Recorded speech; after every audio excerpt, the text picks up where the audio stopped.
This guy right here, well, this is the Game Boy Advance Consolizer from Woozle and GameTech US, and how you feeling? You got John Riggs here. Always a pleasure to show off very, very cool things, and this is something that I've had my eye on for quite a long time.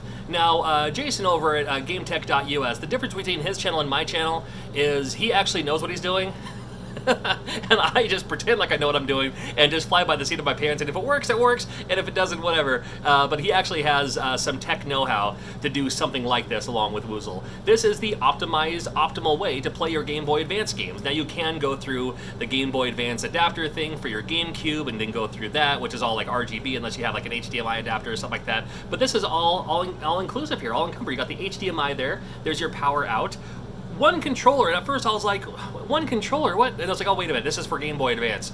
All Game Boy Advance games were one player. If they're a two-player, you have to do like a link cable or something like that, and you're not gonna have to worry about this with the one thing. But there's a cable right there too, so they got you covered on anything you can think of with the Game Boy Advance Consolizer. How neat is this thing? We want to plug it in, we're gonna check it out, and I'm excited, man. Let's go. All right, so I have it plugged in through my micro HDMI cable. I also tried it through an HDMI converter. That works all the same too. I'm pointing the camera directly at the TV because I want you to see what I'm seeing. I could patch it through like an Elgato or something like that, but then I can capture footage on anything.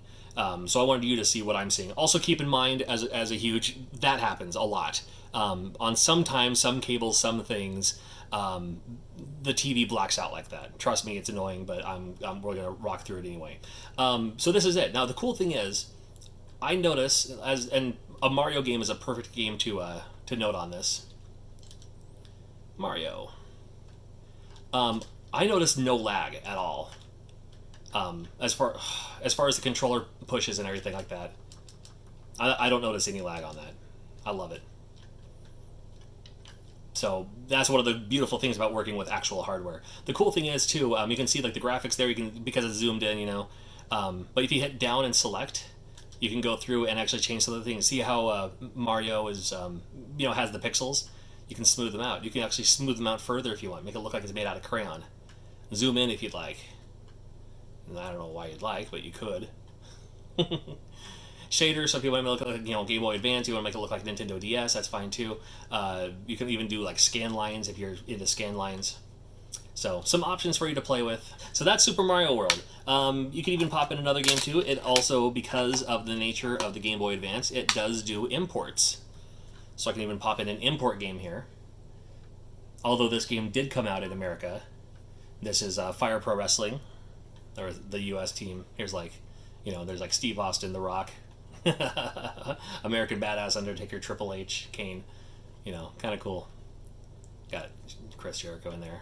Anyway, so, I mean, if you can do imports as well, beautiful, beautiful thing about something like this. And not just that, you can even rock Game Boy, Game Boy Classic, Game Boy Classic, Game Boy Color. You got plenty of those laying around. You can use those too. Here's Bonk's Adventure for the Game Boy. And because it recognizes that it was a, this game was supposed to be black and white, but it recognizes it, so it gives it a quick color palette. Make it real easy. I love it. What else we got? What else we got? Now this one, this is going to be an interesting one. I'll see if I can see how much we can do on this one here. Now this is Kirby's Tilt and Tumble. What makes this game unique, I'm playing the import version. What makes this game unique is that you control the game by moving the Game Boy itself. So when I move the consolizer, kind of interesting how that works. Yeah, even the Game Boy camera works on this. I'm not going to be able to do much with it. I mean, it's there. There's the top of my head. There's the, where we got? An upside down too sweet. Because the nature of this thing, I'm having it upside down, so. Isn't that funny?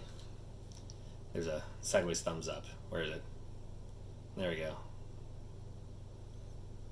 go. Hello. It's WarioWare Twisted. You actually have to move the controller around. So it's, when you actually move your DS around to accomplish these tasks. It's kind of cool how that works. Of course, I have to do it backwards because the thing's upside down. I have to play it like, you know, upside down style. If I was going to play that, but you can. So there's no lag as far as the controller goes. There's a huge library of Game Boy, Game Boy Color, Game Boy Advance games that you can play on something like this on your television. Get the big screen effect, get the full view, sit down and kick back in your chair and play with a controller in your hand, as opposed to being all hunched forward and you get that shoulder cramp that never goes away, something like that. This thing's right up your alley. Now this was pre-assembled for me, thanks to those guys. However, they have the kits that you can do your own, and you can have a link to those in the description below. You really should check it out. Something like this, I would love to see more things like this, and I would love to see something like this for the Nintendo DS. I would love a way to play, even if I have to use my Nintendo DS as the controller, but just to see it on the big screen, I'd love something like that. There are other videos out there you can check out. Mad Little Pixel's video about this. You can also check out Metal Jesus' video about this. They go more in depth than I can do, and they also use it on a television and get footage, better footage than I can ever do, being that my TV's gonna go bad here pretty soon. So make sure you check out those channels as well and check out their videos on something like this. You'd like it. A big thanks to Jason from GameTech.us for sending this my way. Now this is not mine to keep. I am sending it back. I just wanted to borrow it for the sake of this video and then play around with it a little bit, and then I'll send it back his way. So if you get one of these, this actually might be the one you get. You never know. I kind of like this Pokemon schematic anyway, so we'll see. If you want to see more awesome gaming items, you want to check out this playlist right here, and then of course tons of open cart surgery videos. I do those as often as I can. Try to get old games broken, or games that are not working again. Sometimes they're broken. Got a playlist right there for you. And all this, if you want to subscribe to my handsome channel and see more videos, I do a few of them a week. Make sure you check it out. Thanks for watching.